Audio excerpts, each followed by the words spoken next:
I was going to say therapy, and that is a real thing, but organisational psychology and a range of other areas, which you'll no doubt hear about, Shaun. But just to take a second, this is our third in a series of 4. We had our first 2 guests, which are Sarvajith, Ravishankar and Gareth Beck, talk about their lived experiences with burnout. I myself have been through the cycle 3 times, and it's and not to the full end.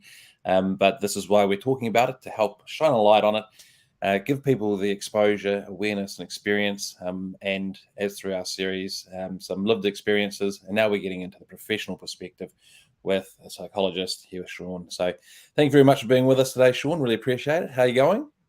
I'm very well, thank you. And thank you for the invitation to be here today, Ryan. Yeah, my pleasure. So let's start off in true AFQY style, asking you to introduce yourself so we can meet the person a little bit. And that's not just your professional background related to what we're going to talk about today, but, what are you into outside of work? So over to you to what you'd like to share, and then we'll get into I love that around question. I love that question. I've got far too many hobbies. I'm actually a passionate scuba diver, and I had the wonderful opportunity to go and live in the Solomon Islands and do some volunteer work abroad recently, right up to the COVID pandemic. And guess what? Every time I wasn't doing what I was doing for the volunteer work, I was scuba diving. So yeah, that's kind of fantastic. one of the things that spins my buttons. Yeah. Yeah, cool. But I live here in Tamaki Makaurau, and I'm a psychologist, and I'm passionate about neuroscience, as I think you probably indicated through having studied a bit of it. And I love the connection between body and brain. Brilliant. Thank you very much. We won't get into this story, but I've always loved the idea of scuba diving, but am a little bit hydrophobic, so never learned to swim properly. Apparently have a great stroke technically, but after 20 meters, I start floundering around. So I could never do the 400-meter swim to get my scuba license. But let's get into burnout, because that's what we're really here to talk about. So I've got a couple of big questions that we'll start discussions with, and as we go through, we'll just chat away with them. So let's start with the pretty obvious or basic starting point of what is burnout? What's the official definition, and what are the causes? If you could share with everybody, give us a picture. Yeah, absolutely. What is burnout? As a psychologist, I love starting off with what is it, because we just love operational definitions. What are we talking about here? Burnout is, what is it? World Health Organization is an organization you might have heard a little bit about in the news over the last 2 or 3 years. In fact, Absolutely. You'd be hiding under a rock if you hadn't. And they describe it not as an official diagnosis in like influenza or COVID-19 or schizophrenia. It's what they call a workplace syndrome, But, I liken it to a pandemic. I liken it to a global pandemic, because there is this huge pandemic of stress, and stress is a key driver of burnout. And the funny thing is that when we actually have burnout, it's a lot like having COVID. We start withdrawing from other people. We find it difficult to breathe. It's hard to exercise. We feel unwell. We're worried. And it starts to affect those around us. So it is, to me, it's like a global epidemic. How can you tell you've got it? I think there are 3 key signs to burnout. And the first one is exhaustion. And I'm not just talking about coming home from work tired at the end of the day. That's natural. I'm talking about exhaustion that goes right into your bones. Okay. Somebody described it as, when you've got burnout and you've got the exhaustion that goes with burnout, it's like even your tired is tired. Yeah. I love that, because it describes that terrible sensation of you just can't get over it. You can't get enough sleep. You can't take enough holidays.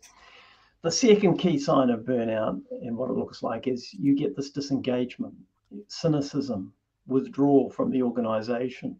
You start to become very cynical about things like, they're doing another round of, what are our corporate values kind of thing. And you really can't engage with all that stuff, but it goes much, much deeper. And if you're actually in a caring profession like nursing, they actually have a name for it, and they call it compassion fatigue. So instead of seeing these beautiful people that you want to help and why you became a nurse, you just see another body there, another person in the queue, another bed in the corridor that I don't have time to deal with. And they call that compassion fatigue. So firstly, the exhaustion. Secondly, the cynicism, compassion fatigue, disengagement. And the third key thing is your productivity goes way down. You just can't get done what you used to get done. So those three things, exhaustion, cynicism, disengagement, and just can't get things done is what, makes up this workplace syndrome, as the World Health Organization calls it. Yeah. So a couple of those have been shared by Gareth and Sarvajith and experienced myself, that exhaustion. So for me, I couldn't understand why I just could not get out of bed. And I initially thought it was anxiety and depression. So I put the tools to use that I'd been taught how to deal with that. And one of them actually was pushing yourself to do a little bit more work, because I got the feeling of achievement. So whether it was out in the garden or actually, business work, I did a bit more to get the feeling of achievement. And of course, that's just like putting a flame to the petrol, really. That's right. Yeah. And that disengagement and cynicism, I was somewhat aware of it, but didn't realize how bad it was. But I got sent a article by a friend, and my initial response, it was over LinkedIn, my initial response was, "Why'd you send me that?" And their response was, "Did you read the section, third paragraph in the article? Kind of explains it." And why I didn't say anything was, I didn't want you to take my head off, because at the last AFQY, the events that I run, that you've been to back a few years ago, they said the Ryan I spoke to then was not the Ryan I know. So this cynicism, this disengaged, and I become very snappy and not very friendly, I guess, and that productivity drop. So that brain fog, that feeling of it sort of bleeds in with the exhaustion somewhat. But Gareth Beck talked about, in a second session, about how you force yourself to do something, but it still takes you half an hour to write one line in an email. But you like push your brain to work through it, and you don't understand why you can't type out the "Hi Shaun, how was your day? Hope you're well. Here's the attached document about burnout." You just can't write it. Can't do a simple thing. So, if anyone out there is listening and going, "Oh, I've been experiencing some of those things, but I thought it was something else," then perhaps it's time to talk to someone like Shaun. So, yeah, that gives us a pretty good rundown. Is there anything that is, like you talked about for nurses in particular and compassion fatigue? Are there any other industry-specific examples or terminology that are worth sharing for the benefit of the audience, picking up on it? And well, the corporate world obviously has a huge number of ways of talking about things. Bring your A game, and I guess when you're not bringing your A game, that's kind of, and you deep down you're not bringing your A game, and you look at something like taking 10 minutes to write an email that might have taken you 30 seconds previously. Those are pretty good signs. I'm not aware of any specific other logo. I think the work that was done by in nursing, a lot of that was done here in Auckland, actually, by the University of Auckland, was very specific to nursing. But look, this cuts across, and I want to make the point, not only all occupations and all workplaces potentially, but you can get burnout outside of work for different causes. If you're a carer, primary caregiver, and so on. But it's a pretty universal phenomenon. However you want to, whatever you want to label it as. Yeah. So those three key things of exhaustion, cynicism, or disengagement, and productivity are the key indicators. So if we could now look at what is happening to the mind and brain, like, you hold an MSc in neuroscience, you're a registered psychologist. This is like where we start getting into what I call the mechanics of, how it works. So when I went to my first counselling session, I was very scared and apprehensive, as most people are. And this is going back quite a few years. But the beauty of when I walked out is I'd had this thing called the Karpman triangle explained to me regarding bullying. And I liken it to going to your mechanic and saying, why is the car not working? And they go, oh, well, there's a problem with the gearbox, so we've been able to fix that and tweak the carburetor and work with the crankshaft, and now we've got it running nicely. So this is why I call it the mechanics, because I feel like we walk away with this understanding, which typically, and all the people I've spoken to, like Gareth, like Sarvajith and other friends, it gives people this understanding that enlightening is not quite the word. I don't know, it alleviates a lot of the pressure and fear of the unknown, I guess. So with that, could you tell us a bit more about the mechanics and neuroscience? Yeah. Well, firstly, I'm going to put my cards on the table and tell you, Ryan, I don't believe you can separate the mind and the body. And when I'm trading, my business cards say Shaun Bowler, body and mind, because those two things are really tied up. So what's going on in our body, and more specifically our brains, definitely dictates our state of mind, our psychological health, and our behavior. That's very much my belief. So if you think about what you're talking about, taking a long time to do an email, that's where a case of you're trying to do this mind over matter. I should work harder. I must be perfect. I must reply. I must be on my A game or whatever. And your mind is trying to control your body or your brain. Or your brain's part of your body, but you just can't, you see. And that's because when you've got burnout, your body is really getting hammered. The body and the brain is really getting hammered. So what is happening?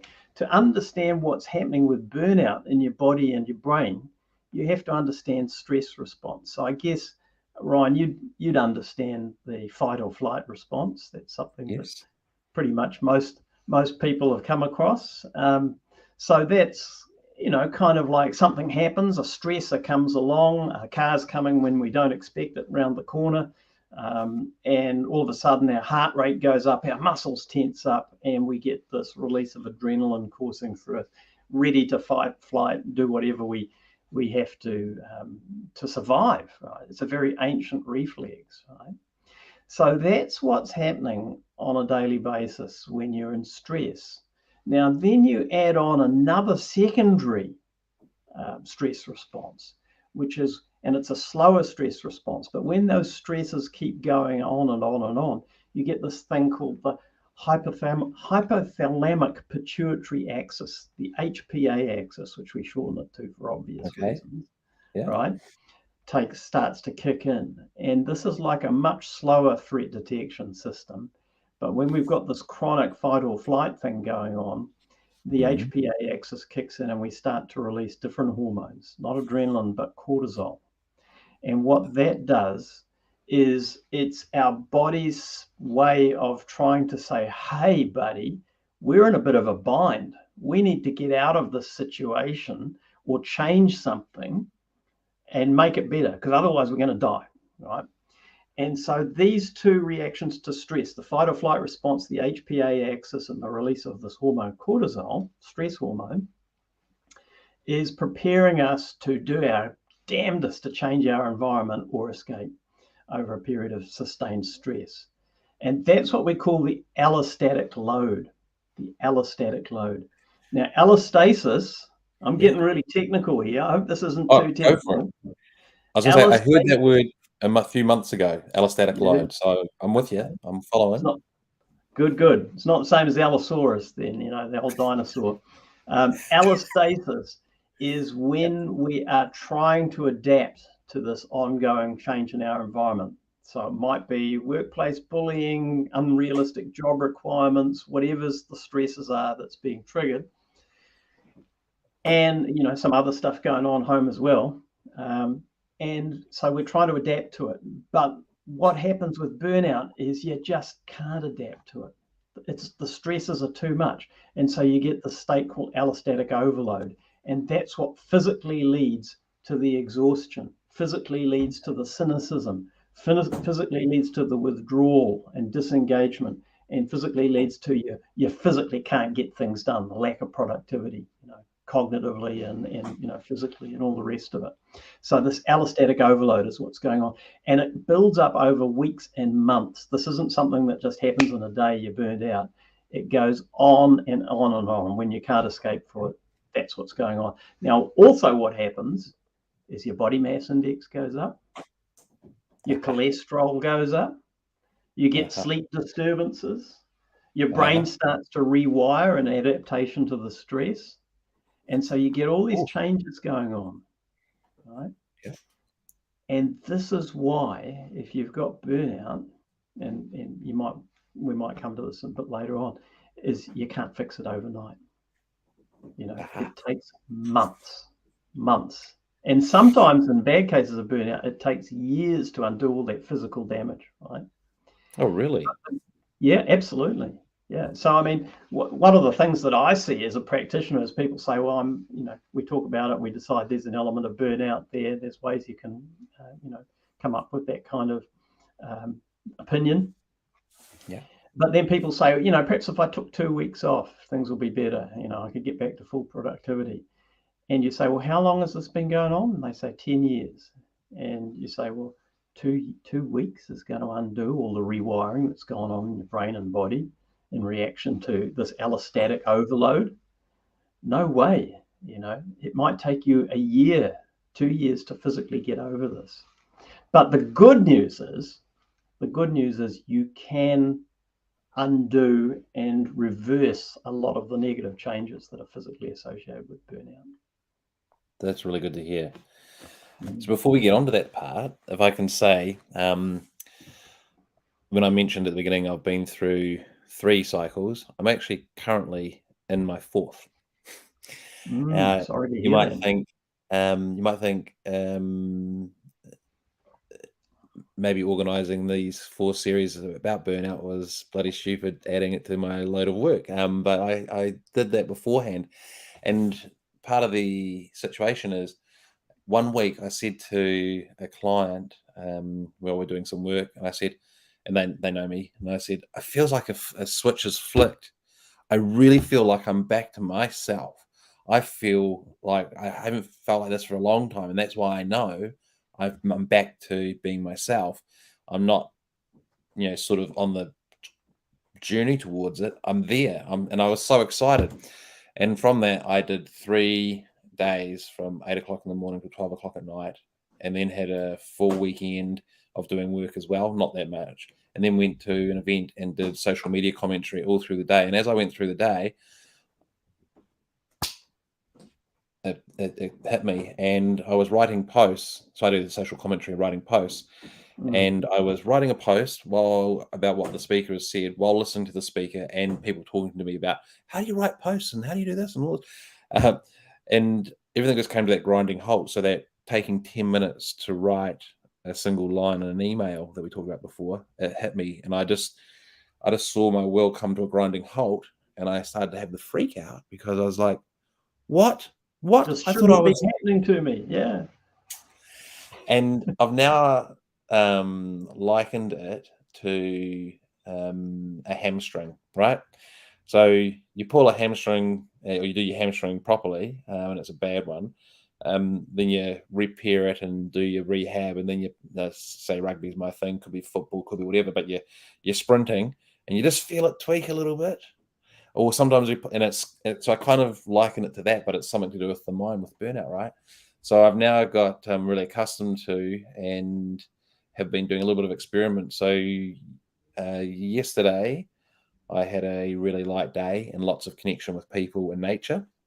But the day before it, I had quite a full-on day, and had been at a big meeting during the day, and then went to 2 different events, which was not uncommon for me. Go to an event from 2 o'clock to 5 o'clock, and then go to another event from 5 o'clock to 6 o'clock or 7 o'clock. But I knew as I was driving to the second event that I should just drive home. But I said to myself, "No, I'm not at the end state here. I need to see what happens if I push my hammy. I need to just test it out, because I think this is going to happen." So sure enough, yesterday, which was the day after the events day, I had to just take a slow day. And what it was for me is sort of learning where that's at. But I think you'll be probably pleased to hear that I'm not going to do this to myself again. I'm going to take it slowly so that I can fully recover, and then not do that sort of all-nighter type work again. I'm making some changes in my life as well as my lifestyle. So Mm. for people out there who are wondering, because that was one of my questions. I actually, you might have seen the story of Teresa Gatting. So she went to very extreme, had a physical collapse, and there's a great Sunday, TVNZ Sunday episode about it. She talks quite openly about it. So she accepted my invite, and I asked her the question, and I'll ask you as well. Did you ever get fully better back to yourself? Or do you still feel like you're limping with the potential of your hamstring pulling? I haven't got the answer yet, but I'm hoping to invite her onto the show as another lived experience. But the question to you, and I'll be quiet now because I haven't stopped speaking for a little bit, is you talked about you can reverse the effects. Can you actually totally get it back to who you were? Can you fully heal that hamstring? Verbal here. Yeah. And look, I think there's a couple of things. Your answer, or what you've been saying, is really interesting, because that demonstrates a key point I wanted us to talk about. Yeah. And that is, well, what do you do about it? What can we do about it? Well, we can look at it from the employer's perspective, or the people who control the workplaces. And I think that's probably worthwhile. And we're talking about things like zero bullying policies, designing safe work that's psychologically safe. In other words, you can have some autonomy over what you're doing and how you're doing it. You're not working unreasonable hours, and so on, etc. But then, what can the individual do it? And McKinsey, the consulting firm, they did a really good article on burnout last year, which I've got. And okay. They said you can't yoga your way out of this. Employers and employees can't yoga your way out of it, because often what happens is the HR department decides, people are a bit stressed or whatever. Somebody's off on stress leave or burnout or whatever. I know, we'll put fruit in the tea rooms. We'll put fruit baskets in the tea rooms. I know, we'll hire a yoga teacher to come in and do yoga sessions at lunchtime and teach people to relax. You know what? That just puts more stress on the poor old employees, because what it's doing is it's saying, hey, if you get burnt out, it's not our fault. We gave you the fruit and the yoga, get back to work. Wow. See what I mean? So McKinsey say, look, you can't yoga your way out of this stuff. But what you talked about is you're talking about being more self-aware and self-regulating and being more mindful. And I think those are really good ways of learning to manage this. The second question, you talked about can you get totally back to normal? Well, burnout exists for a reason. I actually think there's a golden or a silver lining to burnout. And the silver lining is that it's nature's way of stopping us from killing ourselves in the office. Right?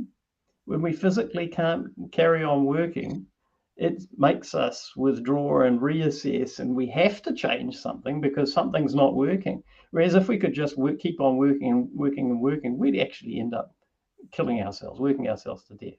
So the silver lining is it's saying, and this might be true for Teresa Gatting, I can't speak for her, but she might have the observation that a lot of people have had. It was actually like a message for me that I needed to change my life. She might say something like that. And so I don't want to go back to the way things were. Something's shifted. I've become more aware of what I need to do to keep well. And I think that's kind of what you were talking about in terms of, testing out your using that knee reconstruction analogy. Can I play a bit longer? Oh, no, that doesn't feel so good. Well, I'm going to back off. Well, maybe that's a habit you've got to have for life. Yeah.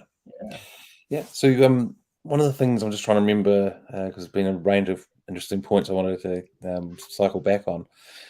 So I think I'm going to have to relax and let it come to me while we talk about another point. But the taking a step back and the basically listening to your body, listening to the message, and making life choices.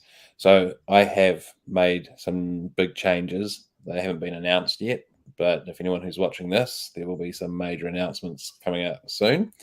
And that has been deliberately related to my repeat cycles of burnout. I recognize that something had to change, and I've identified it, and it's going to be happening shortly.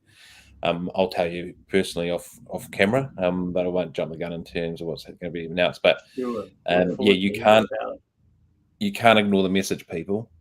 So we had Sarvajith. So Sarvajith was our first one, and he actually stopped working and has worked out how to exist without the incoming salary. And they've done things from mortgage holidays to using their savings, etc. Because that's the thing. How do you take the time off that you need to take off when you've actually got to work to earn money to pay the bills to live and survive in this world? Tough questions. Yeah, and that's one of the big challenges, because yoga and fruit bowls are not going to help. It's actually initially for me it was rest. So when I first had it, I was going to a wedding over Easter, and you have that period where if you take the 3 days, if you're a full-time employee, you take the 3 days off in between, you get 2 to 3 weeks. So I use that time when there's a lot of people away from work anyway, just to basically, if there was anything I could not do or remove from my calendar, I did. So I didn't go to events that I wasn't paid to be engaged with. I didn't do meetings. I pushed stuff out, etc. And was lucky, and that helped me. But as I've gone through the 3 to 4 cycles, I've realized, well, look, I'm still doing stuff like that. I'm still tweaking the hammy. So I've got to make bigger changes. And that's going to be quite cool. But the article from McKinsey, we'll get that and pop that into the notes at some point. But yeah, I think I can't remember what it was. I did want to talk about allostasis and the allostatic load. So it was actually Heather Polgarsi, who is the Chief People Officer from Spark, who wrote about it in a post. That's how I learned about it and had to Google it and do my Wikipedia. So just to touch on that, the allostatic load or overload is when you lose the ability to evolve. Oh, now I've got it. Cortisol. So in relation to what the allostatic load is, and the fact that it's you adapt, and when you get overload, you've lost the ability to adapt because you're pushing yourself too much to adapt. Yeah, there's a difference between allostatic load and allostatic overload. Allostatic overload is what drives burnout, because you just can't manage the situation. But everybody's carrying around some sort of allostatic load during the day. And what the point is, I like to remind people is that cortisol gets tagged to anxiety and depression, and it's a bad thing. But the key point I wanted to come back and get you to talk to more is the fact that it's actually designed to save us. So it's a really good thing. But it's when it's an overload, I guess, is the last thing I'll say, that's the bad thing that needs to be looked at. But it's a steroid. Cortisol is a natural steroid. So I mean, what do athletes take if they want to perform at a really high level? They'll take, illegally, they'll dope, and they'll take anabolic steroids. Or cortisol is a steroid. It just happens to be produced by the body, and you get too much of it washing around, there's going to be negative effects. Yeah, absolutely. So just looking at our, I think we've sort of touched on some of these bits, but maybe if we can just do a little bit more concentrated or focused and leave you to answer rather than me jumping in, is what is the course or range of treatment, an overview, so people who've never been to a counsellor can get an idea of what it's like if they're coming to work with you or other counsellors. But what are the types of things that we'll touch on, or that you'll touch on, and give them an insight so they don't feel so fearful, they don't feel the stigma of the past, they actually feel quite excited about doing this. Yeah, look, the first thing I'd say is if you feel that this sounds like it's something relevant to you, if this kind of overwhelming exhaustion and cynicism and lower productivity than normal is kind of pervasive, and the first thing is I'd say go see your GP, check that there's nothing physically wrong. And GPs, look, are really well positioned to understand and get you on the path to wellness, because they probably, a lot of them have first-hand experience of burnout. So the medical profession is notorious for burnout, so they will recognize it, hopefully, and understand it, and give you some breathing space and reassure you that there's nothing physically wrong. And then from there, it would help to sit down with somebody like myself and talk through, some of the factors around what's going on for you at work, what's going on for you at home, what changes you might want to make, where do you really want to be? And often there are some things that we can do. And when I talk working with people who function at a high level, which I do quite a lot of, we're talking about executives and professionals and so on, There's two things that really predispose for burnout. The first is imposter syndrome. Imposter syndrome. And the second is perfectionism. Okay. Right. Wanting to get things really, really right, 100% right, 110% right.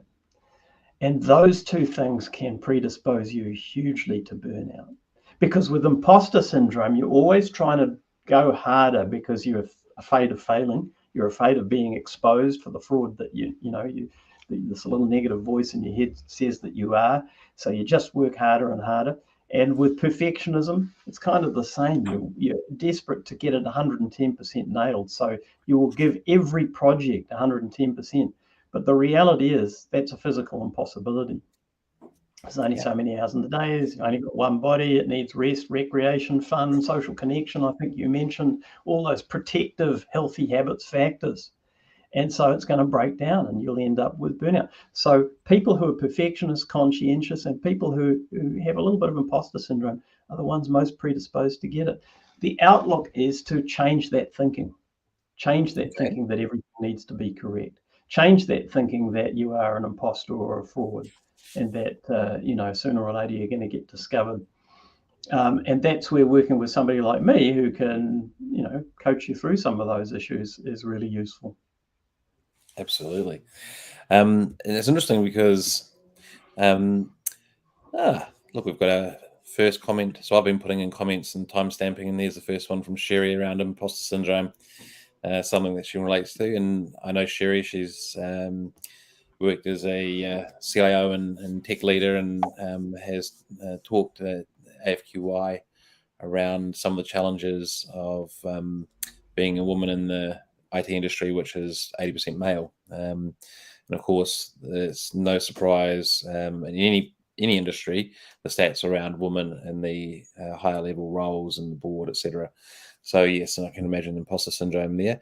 But coming back to the imposter syndrome and perfectionism, that imposter syndrome around, I want to just slightly frame it in an additional way. So not saying the original way is wrong, but an additional way is. If the first way is imposter syndrome, I'm going to be found out that I don't know what I'm doing. I think there's a variation which for me is imposter syndrome, and it's going to be wrong, and not perfectionism, because I'll talk about that in a second. But you don't know what you don't know, so I'm going to do something wrong and not realize it, and that's going to come to the fore, and that's where the perfectionism connects, because you want to do things that are great, you want to do them right. You've always been a high achiever. Now you're in a position where you're kind of guessing. It becomes a little bit awkward, a little bit hard.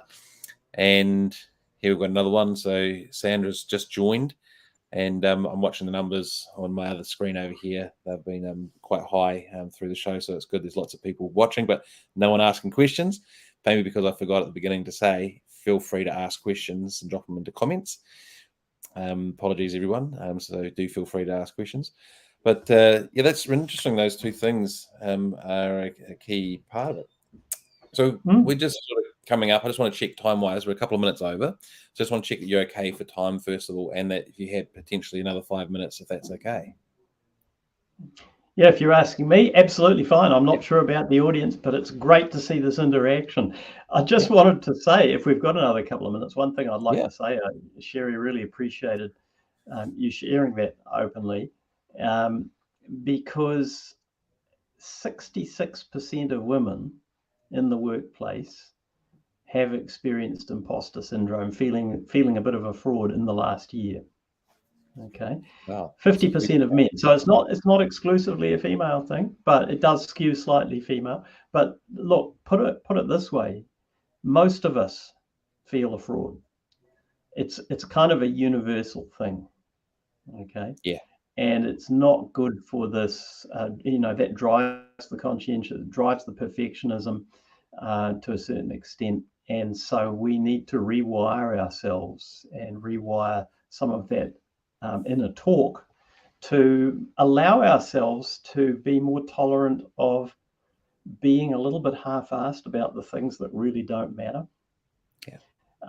being not giving 100% to every single project, or saying no to things, all these sorts of things. And these are the kind of the practical things that we can do, because as I've said, perfectionism is, well, there's actually 3 predisposing factors to burnout from an individual perspective. Yeah. And that is perfectionism, conscientiousness, and caring about your work. Now, doesn't that sound like the perfect employee? The reality is, when you're burning out, it's probably because you're good. Yeah. But you don't see it like that. You just think, just like you said, Ryan, if I just work a little bit harder, I'll feel better. I'll be Yeah. even better. And then So you get more burnout. That's how it works. you just made So me we've got to think get of rid of the something. faulty thinking about perfectionism in the first place to deal with it. Thank you. And you just made me think of something I wanted to ask, because it may be another thing that people out there are wondering about, is what about being a people pleaser? So if you play people pleaser into perfectionism and imposter syndrome. So imposter syndrome, you're thinking, oh, I'm not good enough. Don't know this stuff. I'm not, onto it. So you work harder to get things right. That's perfectionism. And part of it is being a people pleaser. You don't want to let them down by being wrong or incapable. Just made me think for a little bit, but I'm only sort of guessing here. So I'll hand it over to you as the expert to comment on whether that's a real addition or just part of the existing perfectionism. Yeah, look, it certainly can put added pressure on, and often this wanting to please other people is coming from a fear space.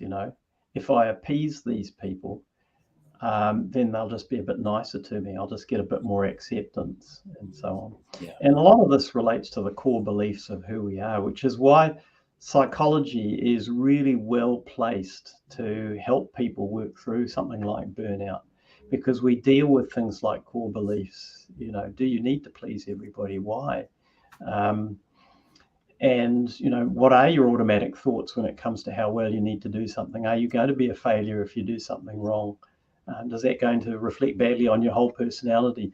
And so we need to really deal at these fundamental levels to make sure that we're not just constantly cycling through. You talked about cycling through burnout. If you're constantly cycling through burnout, then there are some individual factors in there that can contribute to it, particularly when, as you are, Ryan, you are self-employed. You set your own agenda. So, notwithstanding, there's probably certain constraints on that around the income that you want to achieve and all the rest of it. But if it keeps happening over and over again, then you've got to say, well, what is it about me that's predisposing me to these continued cycles? And maybe I need to do some work on myself. Absolutely. And that comes back to that part that I talked about earlier of I had made adjustments, but they weren't enough. And you have to keep listening to that message that your body's giving you. So it's not just about putting the tools that I've been taught to help manage it, because that's what I've done and still gone through some cycles. And I think, to being self-aware, I know that I have not listened to myself when I've gone hammer and tong or done too many things. I know that it's like, well, I could potentially push myself over, and of course it's going to. But now I am acutely aware. Maybe acutely is a bit this wrong word, but I am more accurately able to work out what will and what won't at the moment push me over and where I need to take it easy. So we've got another comment here. I'm just going to pop that up. This is Chris Stacey. This has been a great session. However, I've ticked all the boxes so far, so it might be time for a bit of a review. Well, I think that ironically is where we're at the stage of the show where I say to Shaun, I'm going to give you a moment to collect your thoughts about closing remarks. What would you like to share as your closing remarks? And while I give you that time, I'm going to do a little bit of an overview of some of the things that we've spoken about. So this is the 3rd in 4 episode series on burnout. The first 2 speakers, Sarvajith Ravishankar and Gareth Beck, spoke about lived experiences. And Shaun is the first to share from a professional perspective, being a registered psychologist and doing a lot of work in organisational psychology, corporate wellness, and leadership coaching. So you would have heard it. We'll come back to that in a moment. That's at the end of the summary.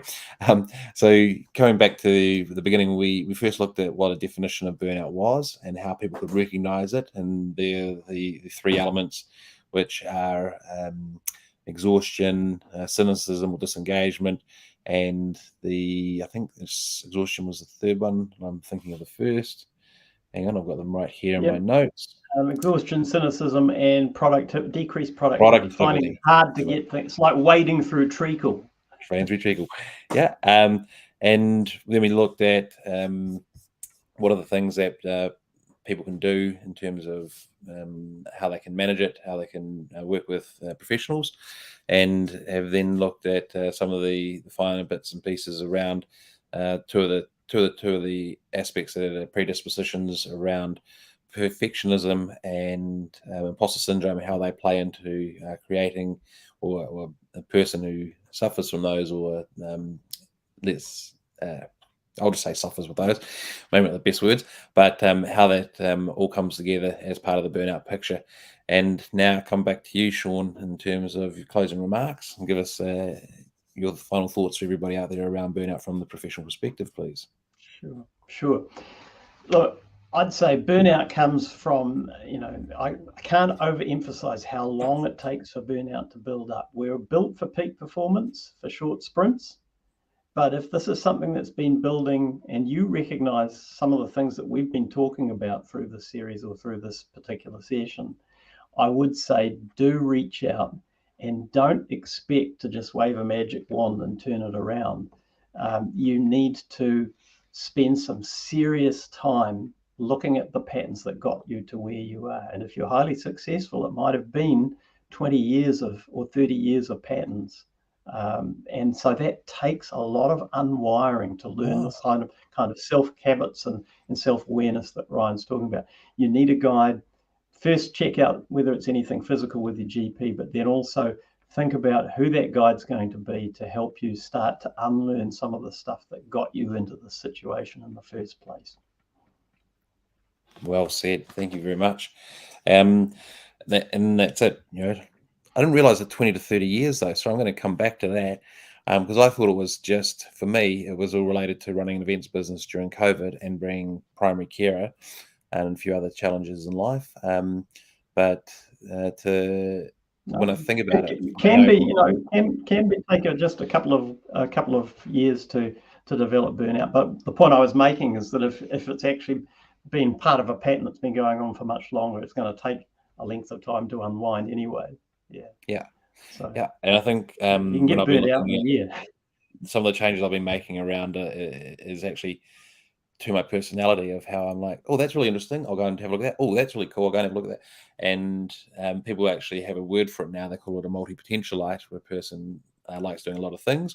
But the problem with that is the context swapping between if I'm editing a video for a client, to if I'm managing an event, to if I'm doing some other piece of marketing work, and swapping the context between all of them. So the gig economy might be a discussion for another session, because we have had your closing remarks. I won't introduce more subjects, but there are certainly more to talk about. So I'll wrap it up there, Shaun, and say to everybody, thank you very much for those who've been watching live. Thank you very much to those who watch this later. There's a huge amount of really good information that Shaun has shared from his professional perspective and taken us through the definition of burnout, what it is, what creates it, and steps that you can take in terms of the process of seeing your GP and then seeking professional help from someone like Shaun. So with that, we will say ka kite anō to everybody, and hopefully they got some great value out of it. And thank you very much for all of your time, Shaun. Really appreciate it. Thank you. All right, we'll stay on. So I'll end the broadcast for everybody, but if you stay on for a moment, that'd be great.